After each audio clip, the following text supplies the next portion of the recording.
જુઠ્ઠાણું ચલાવીને US citizen બની ગયેલા એક દેશી સામે છેક 18 વર્ષ બાદ હવે ડિનેશનલાઇઝેશનની કાર્યવાહી શરૂ કરવામાં આવી છે. જસ્ટિસ ડિપાર્ટમેન્ટ દ્વારા આ મામલામાં ડેલવરની ફેડરલ કોર્ટમાં નરિન્દર સિંહ નામના એક 65 વર્ષીય ઇન્ડિયન અમેરિકન સામે કેસ ફાઇલ કરવામાં આવ્યો છે. ફરિયાદ પક્ષનું કહેવું છે કે આરોપીએ ખોટી ઓળખ આપીને અમેરિકામાં એન્ટ્રી લીધી હતી.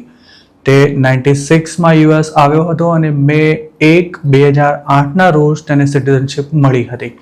તેની સામે દાખલ કરવામાં આવેલી ફરિયાદમાં ખોટી ઓળખ ઉપરાંત ગેરકાયદે કૃત્ય કરવા બાબતે 7 અલગ અલગ ચાર્જીસ ફાઇલ કરવામાં આવ્યા છે. ફરિયાદમાં એવું પણ જણાવાયું છે કે આરોપી દ્વારા કરવામાં આવેલી કરતૂત તેના મોરલ કેરેક્ટર પર સવાલ ઊભા કરે છે, જેના આધારે તેની સિટીઝનશિપ રદ કરી તેને ડિપોર્ટ કરી દેવો જોઈએ. હજુ ગયા મહિને જ આવા એક કેસમાં ગુરદેવસિંહ સોહાલ ઉર્ફે દેવસિંહ ઉર્ફે બોટાસિંહ સંધુ સામે પણ ડિનેશનલાઇઝેશનની કાર્યવાહી શરૂ કરવામાં આવી હતી. ગુરદેવસિંહ સામે છેક 94માં ફાઇનલ ડિપોર્ટેશન ઓર્ડર ઇસ્યુ થઈ ગયો હોવા છતાં પણ તેણે ખોટી ઓળખ ધારણ કરવાની સાથે નકલી ડોક્યુમેન્ટ્સ રજૂ કરી 2005માં અમેરિકાની સિટીઝનશિપ મેળવી લીધી હતી. પણ તેમ છતાં છેક 2026માં ટ્રમ્પ સરકારે તેની સિટીઝનશિપ રદ કરવાની કાર્યવાહી શરૂ કરી હતી. અમેરિકામાં છેલ્લા 1.5 વર્ષમાં લગભગ અડધો ડઝનથી પણ વધુ ઇન્ડિયન સામે ડિનેશનલાઇઝેશનની કાર્યવાહી હાથ ધરવામાં આવી છે, જેમાંથી મોટાભાગના પંજાબીઓ છે. ટ્રમ્પ એડમિનિસ્ટ્રેશને માસ ડિપોર્ટેશનની સાથે સાથે ડિનેશનલાઇઝેશન માટે પણ જસ્ટિસ ડિપાર્ટમેન્ટને ટાર્ગેટ આપી રાખ્યો છે, જેના કારણે અંગેની કાર્યવાહીમાં પણ ધમધમાટ જોવા મળી રહ્યો છે.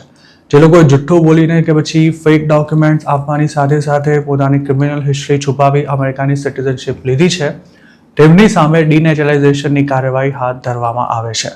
વર્ષો પહેલા અસાયલમનો કેસ રિજેક્ટ થયા બાદ ઘણા દેશીઓ અલગ નામથી નવો કેસ ફાઇલ કરતા હતા અને તેમાંથી અમુકને અસાયલમ મળી પણ જતું હતું. તે વખતે દરેક કેસમાં ફિંગરપ્રિન્ટ મેચ કરવાની સિસ્ટમ ન હોવાથી આ પ્રકારની ચોરીઓ નહોતી પકડાતી. જોકે અમેરિકાની સરકારે તમામ ફિંગરપ્રિન્ટ્સને ડિજિટલ ફોર્મેટમાં કન્વર્ટ કરતા હવે તેનું મેચિંગ ખૂબ જ આસાન બની ગયું છે, જેના કારણે વર્ષો પહેલા કરવામાં આવેલી ચોરીઓ છેક હવે પકડાઈ રહી છે. નામ બદલીને અસાયલમ તેમજ સિટીઝનશિપ માટે અપ્લાય કરવા ઉપરાંત ઘણા દેશી પોતાની ક્રિમિનલ હિસ્ટ્રી છુપાવીને પણ યુએસ સિટીઝન બની ગયા છે. અમેરિકાના ઇમિગ્રેશન લો અનુસાર નેચરલાઇઝેશન માટે અપ્લાય કરનારા દરેક ઇમિગ્રન્ટે પોતે કોઈ કાયદાનો ભંગ કર્યો છે કે કેમ તેની માહિતી આપવી ફરજિયાત છે. જો મામલો પોલીસ સુધી ના પહોંચ્યો હોય તો પણ તેની વિગતો નેચરલાઇઝેશનના ફોર્મમાં આપવાની રહે છે. જોકે પોતાની ક્રિમિનલ હિસ્ટ્રી છુપાવનારા જે લોકો સિટીઝન બની ગયા બાદ ગુનેગાર ઠેરવવામાં આવ્યા છે, તેમજ તેમણે ગુનો નેચરલાઇઝેશન પહેલા કર્યો હોવાનું પ્રસ્થાપિત થયું છે, તેમની સિટીઝનશિપ પણ હવે છીનવી લેવાની કાર્યવાહી શરૂ કરાઈ છે.